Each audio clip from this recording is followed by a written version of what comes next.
Berikut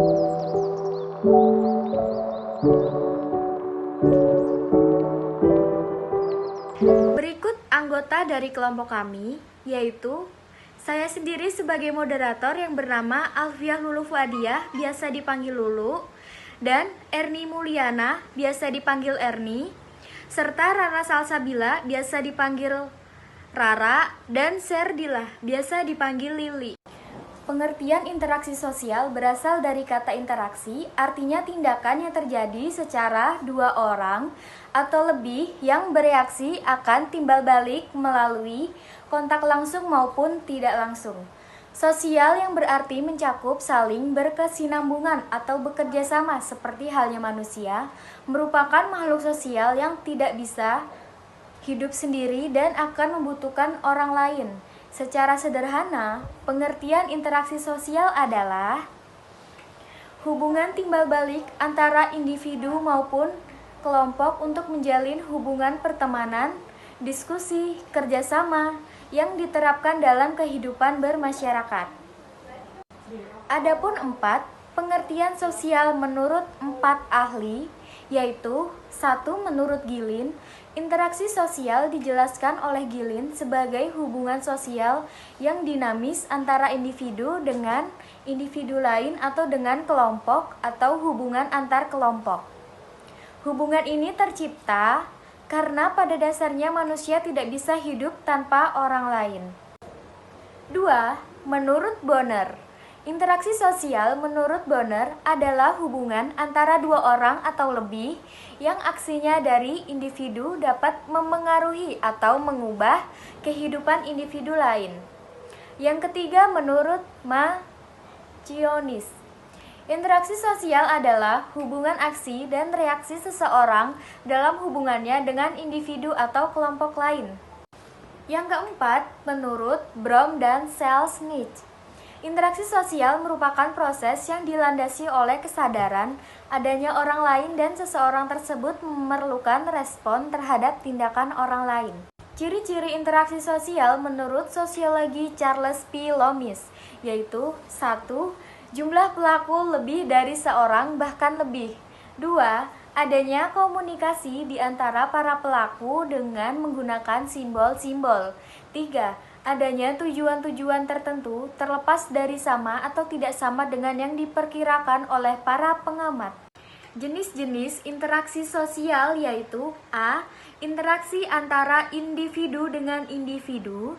B. Interaksi antara kelompok dengan kelompok.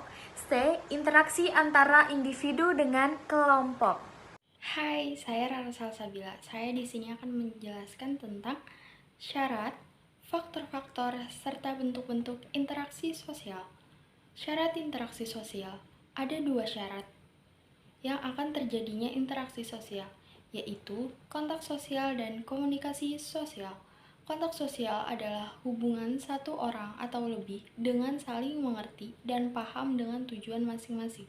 Kontak sosial dibagi menjadi 2.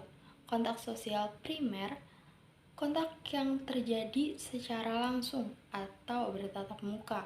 Kontak sosial sekunder, kontak terjadi secara tidak langsung atau menggunakan media penghubung seperti telepon dan pesan. Komunikasi sosial memiliki 5 aspek di dalamnya, yaitu yang pertama, komunikator. Komunikator adalah seorang atau sekelompok orang yang menyampaikan pesan untuk menjadi sumber dalam sebuah hubungan atau keterkaitan. 2. Komunikan. Komunikan adalah seorang atau kelompok yang menerima pesan dari komunikator. Yang ketiga, pesan. Pesan adalah sesuatu hal yang disampaikan oleh komunikator. 4. Media. Media adalah perantara untuk menyampaikan pesan. 5. Efek. Efek adalah perubahan yang diharapkan terjadi pada komunikan setelah mendapat pesan dari komunikator. Faktor-faktor yang mempengaruhi terjadinya interaksi sosial. Berlangsungnya suatu proses interaksi didasari pada beberapa faktor berikut ini. A. Sugesti. Sugesti adalah pemberian pengaruh pandangan seseorang kepada orang lain dengan cara tertentu, sehingga orang tersebut mengikuti pandangan atau pengaruh tersebut tanpa berpikir panjang.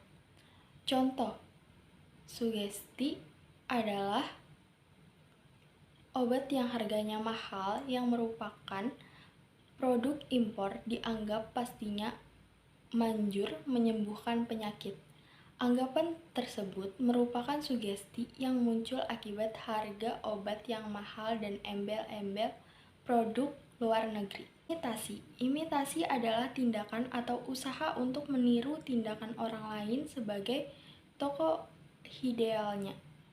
Salah satu segi positif dari imitasi adalah dapat mendorong seseorang dalam mematuhi kaidah dan nilai-nilai yang berlaku. Tetapi imitasi juga dapat menyebabkan hal-hal negatif, misal yang ditirunya tindakan-tindakan yang menyimpang. C. Identifikasi. Identifikasi adalah kecenderungan atau keinginan dalam diri seseorang untuk menjadi sama dengan orang lain. Contoh identifikasi, seorang pengagum berat artis terkenal, ia sering mengidentifikasi dirinya menjadi artis idolanya dengan meniru model rambutnya, model pakaiannya, atau gaya perilakunya dan menganggap dirinya sama dengan artis tersebut. D. Simpati. Simpati adalah suatu proses seseorang yang merasa tertarik kepada orang lain. Perasaan simpati itu bisa juga disampaikan kepada seseorang atau sekelompok orang. E. Empati. Empati adalah kemampuan mengambil atau memainkan peranan secara efektif dan seseorang atau orang lain dalam kondisi yang sebenar-benarnya, seolah-olah ikut merasakan apa yang dirasakan orang lain tersebut, seperti rasa senang, sakit, susah, dan bahagia. Motivasi adalah dorongan, rangsangan, pengaruh, atau stimulus yang diberikan seorang individu kepada individu yang lain sedemikian rupa, sehingga orang yang diberi motivasi tersebut menuruti atau melaksanakan apa yang dimotivasikan secara kritis, rasional, dan penuh tanggung jawab. Bentuk-bentuk interaksi sosial. Yang pertama ada proses asosiatif. Interaksi sosial asosiatif adalah bentuk interaksi sosial yang menghasilkan kerjasama. Ada beberapa bentuk interaksi sosial asosiatif antara lain sebagai berikut: kerjasama, akomodasi, akulturasi, asimilasi. Yang kedua ada proses disosiatif. Proses interaksi sosial disosiatif merupakan bentuk interaksi sosial yang menghasilkan sebuah perpecahan. Ada beberapa bentuk interaksi sosial disosiatif antara lain sebagai berikut: persaingan, kontravensi, konflik. Hai, saya Erni Mulyana. Di sini saya ingin menjelaskan tentang pengertian perilaku menyimpang. Perilaku menyimpang atau deviant behavior yaitu semua tindakan yang bertentangan dengan norma-norma yang berlaku dalam suatu sistem tata sosial masyarakat. Perilaku menyimpang didefinisikan sebagai suatu tindakan yang dilakukan oleh seseorang atau beberapa orang anggota masyarakat secara sadar atau tidak sadar, yang bertentangan dengan norma dan aturan yang telah disepakati bersama, yang menimbulkan korban atau victim maupun tidak ada korban atau victim. Perilaku menyimpang atau deviant behavior yaitu menimbulkan korban dapat dikategorikan sebagai kejahatan, pelanggaran, dan kenakalan. Sedangkan perilaku menyimpang yang tidak menimbulkan korban disebut penyimpangan, karena korbannya adalah diri sendiri. Selanjutnya, definisi-definisi perilaku menyimpang menurut beberapa pakar, yaitu 1. James W. van der Zanden. Penyimpangan merupakan perilaku yang dilakukan oleh sejumlah besar orang dianggap sebagai hal yang tercela dan di luar batas toleransi. Yang kedua, dari Bruce J. Cohen, Perilaku menyimpang adalah setiap perilaku yang tidak berhasil menyesuaikan diri dengan kehendak-kehendak masyarakat atau kelompok tertentu di dalam masyarakat. Dan yang ketiga, Ronald A. Hordert, penyimpangan sosial adalah setiap tindakan yang melanggar keinginan-keinginan bersama sehingga dianggap menodai kepribadian kelompok yang akhirnya pelaku dikenai sanksi. Berdasarkan definisi dari beberapa pakar tersebut, dapat dikatakan bahwa unsur-unsur dari perilaku menyimpang adalah adanya satu perbuatan atau tindakan dilakukan secara sadar atau tidak sadar oleh seseorang atau kelompok orang, melanggar norma atau nilai sosial yang diakui masyarakat, pelaku mendapatkan sanksi dari pihak-pihak yang berwenang.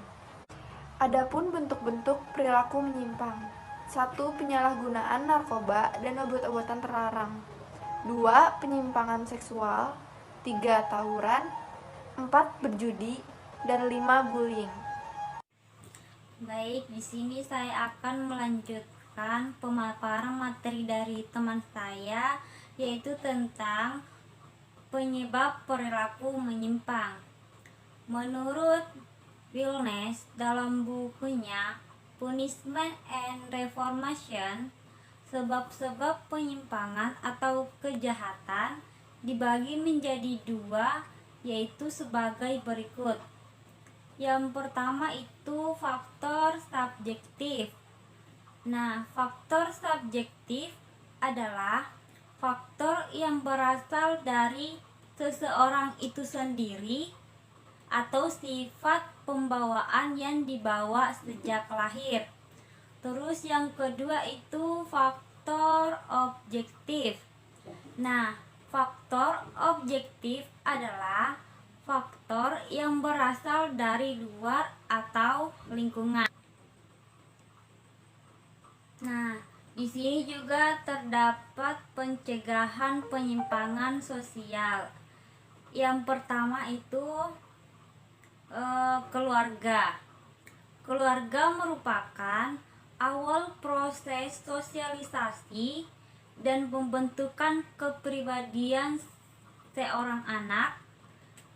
Kepribadian seorang anak akan berbentuk dengan baik apabila ia lahir dan tumbuh berkembang dalam lingkungan keluarga yang baik. Begitu sebaliknya. Terus yang kedua yaitu lingkungan. Lingkungan tempat tinggal dan teman sepermainan seseorang yang tinggal dalam lingkungan tempat tinggal yang baik, warganya taat dalam melakukan ibadah agama dan melakukan perbuatan-perbuatan yang baik, maka keadaan ini akan mempengaruhi kepribadian seseorang menjadi lebih baik sehingga terhindar dari penyimpangan sosial dan begitu juga sebaliknya. Terus yang terakhir yaitu media massa. Media massa ini memiliki langkah pencegahan agar tidak terpengaruh akibat media massa adalah apabila kamu ingin menonton acara di televisi dengan memilih acara yang bernilai positif dan menghindari tayangan yang dapat membawa pengaruh tidak baik. Baik, di sini saya akan membacakan kesimpulan dari paparan dari teman saya. Kesimpulannya yaitu dalam kehidupan interaksi sosial sangat penting untuk dapat bertahan hidup di dalamnya. Terdapat syarat yang harus dipenuhi agar interaksi sosial dapat terbentuk. Selain itu, ada faktor-faktor yang mempengaruhi dan bentuk-bentuk interaksi sosial. Perilaku menyimpang dapat terjadi karena adanya ketidaksesuaian perilaku seseorang terhadap nilai-nilai dan norma yang telah berlaku di masyarakat.